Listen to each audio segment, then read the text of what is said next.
All right, reason 259 to pull your kids out of school. This is what's going on in Canada. So the buffoons at the top of our government are also responsible for our public education system, correct? Right. So this is exactly why I'm unschooling.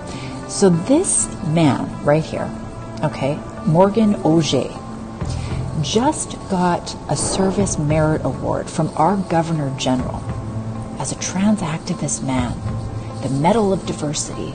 For what? For shutting down a rape crisis center, the oldest one in Vancouver, because they did not want to house transgender males in the same facility as women who are victims of rape.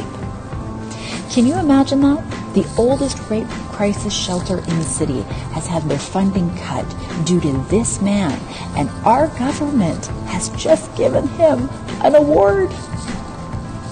This is why I have to unschool my children. This is why. Now, I would like to nominate, I don't know, the homeschooling parents? Maybe the homeschooling moms who have had to completely change their life upside down, pull their kids out of a system, navigate through this clown show, do the cooking, the laundry, the cleaning, the raising of the kids, try to figure it all out. Why don't we nominate them for an award? This is Canada, folks. Time to make some decisions.